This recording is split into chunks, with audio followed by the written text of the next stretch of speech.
Good morning, class. Today we are going to discuss the exercise of the chapter The Mysterious Visitor, Part 2.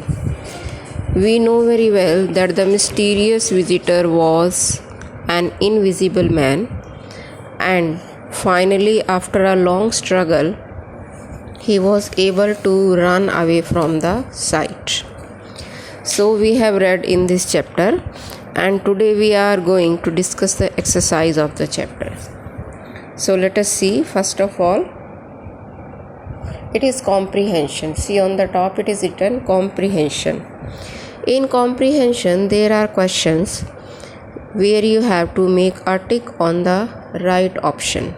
Now see, tick the correct option. Part A. The first to walk into the visitor's room was. There were many people outside the visitor's room, but who was the first person? We have to tell that. So the options are given: Jeffers, Hall, Veggers or Huckster. 4 options are there, and out of them one is correct. And you know very well, yes, what is the right answer? Yeah, it's Jeffers. Jeffers the policeman was the first person who entered the visitor's room. So A is the right option. Now see the second question. The invisible man agreed to go with the policeman on the condition that the policeman has come to take the invisible man with him, but the invisible man put one condition. So what was the condition? Let us see what are the options given. They assured his quick release. He was not handcuffed. They would treat him well. He was allowed to take off his clothes. So what is the right option? What do you think? Yeah, B is the right option. He was not handcuffed. The invisible man put one condition, that he was ready to go only when he was not handcuffed. Okay. Now third part. It's the third question now. By accident, Jeffers hit Dash head with his stick. So who was the person whose head was got struck or hit by the stick? You have to tell the name. Okay. Now see, it's Teddy Hanferry, Sandy Wegger, Mr. Huckster and Mr. Shuckleforth. So these are the persons, those were there, those who were hit by the Jeffers stick. So you have to name any one person. So it's Teddy Hanferry who was got struck by the stick. So it's the right answer. Now B part, read the sentences and answer the questions. Read the sentences and answer the questions. Now you have to answer the questions. See, all it is empty clothes. Look. All it is empty clothes. Look. Who said these words? So first of all we are doing the B part, and question number 1 we are doing. Who said these words? B part we are doing. Who said these words? And the answer is Mr. Huckster. These words were spoken by Mr. Huckster. Now see the second part. What did the speaker unknowingly do immediately after he said this? What did the speaker unknowingly do immediately after he said this? All it is empty clothes. Look. These lines were spoken by the huckster, and what did he do immediately? You have to answer. What did he do immediately? So he put out his hands and hit something. He put out his hands and hit something. And what was that? It was the nose, or you can say the eyes of the invisible man that were got hit by the person or by huckster, you can say. So this is the right answer. Now you see the next question. See the next question is its second part. And it all points to you. And it all points to you. And what is the question now? Who said these words and to whom? Who said these words and to whom? Who said these words to whom? Now see the answer. These were the words spoken by Jeffers to the invisible man. These were the words, they were spoken by Jeffers to the invisible man. Now second part, what does it refers to here? What does it refers to here? What is the meaning of it? So it here refers to the robbery.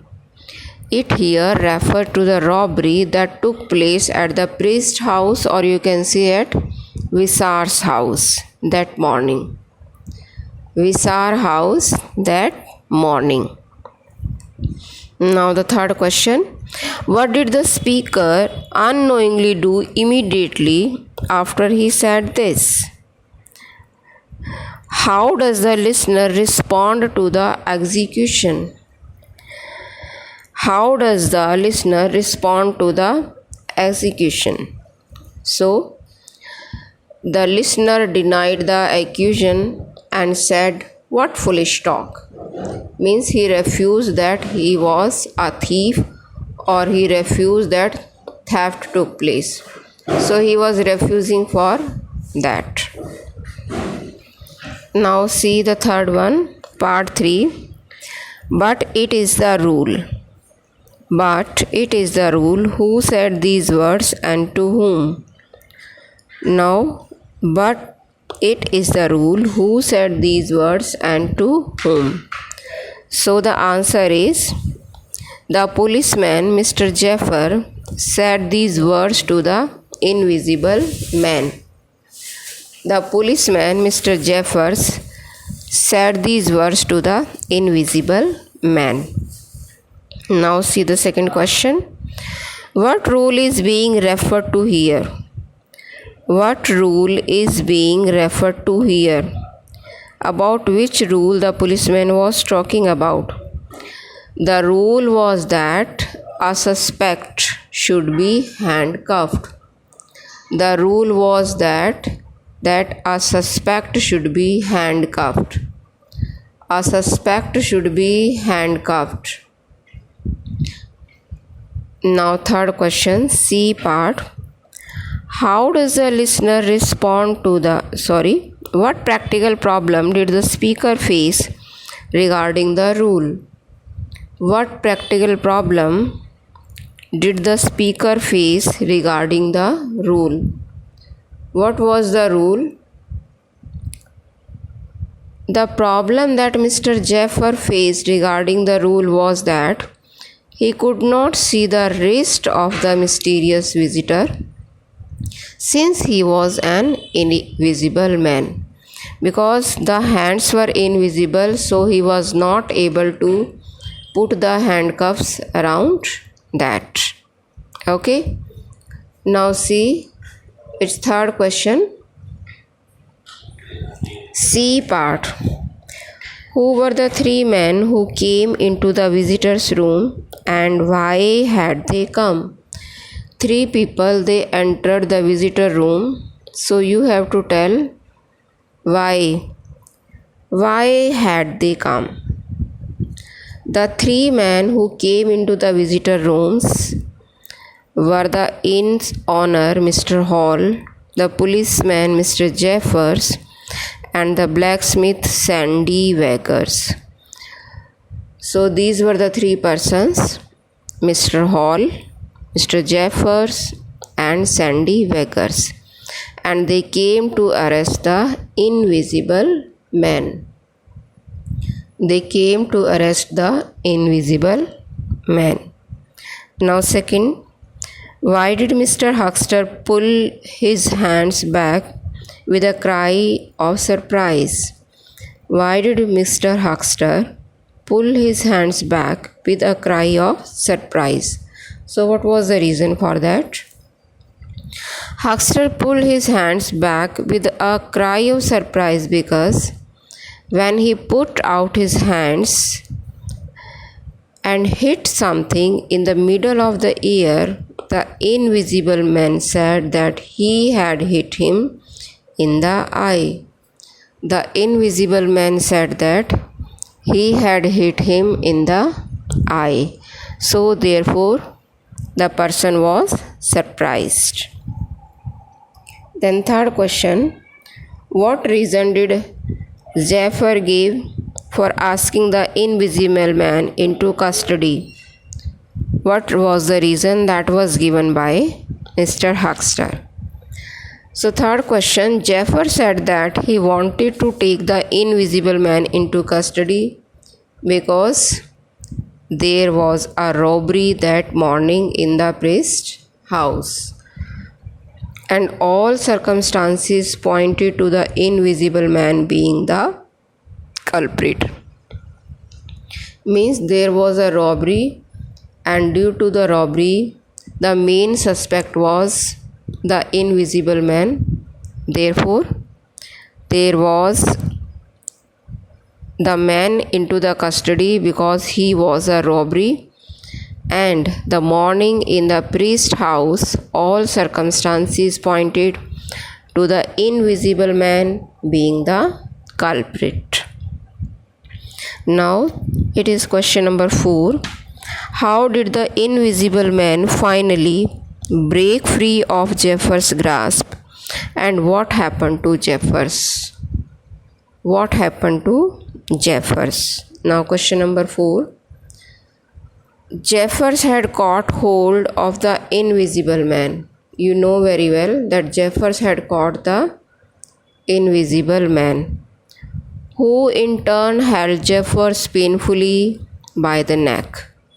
However, Jeffers collapsed under the grip of the people trying to move out of the front door of the inn, and as his head hit the hard road, the invisible man broke free of his hold and escaped. Means the invisible man was escaped from the grasp of the Jeffers, you can say, and Jeffers was left to the ground with his face looking up the sky, suggesting that he died in the commotion.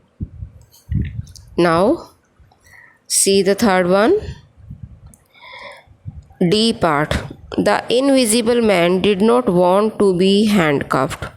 What do you think was his reason for resisting handcuffs? Pick the correct option. Only one option is correct, and you have to tell which is the right option. He did not want to be treated like a common criminal. He would have become visible when handcuffed, and he did not think the police had enough reason to arrest him. So, what do you think? Which is the right answer? Yes, you know very well that C is the right answer. He did not think the police had enough reason to arrest him, as he announced earlier also that he had no reason to arrest. The policeman has no reason to arrest him. Okay. Now, second part. Here stop that, shouted Jeffers, understanding. Here stop that, shouted Jeffers, understanding now what was happening. What did Jeffers understand was happening? Give the answer by completing Jeffers' unfinished dialogue. Hold him if he gets off his clothes. Then he would escape. He would escape. Now the exercise is finished. So it's all for today.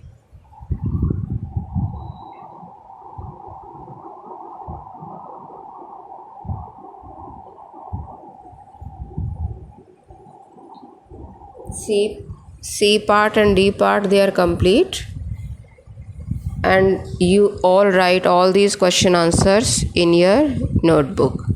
Okay.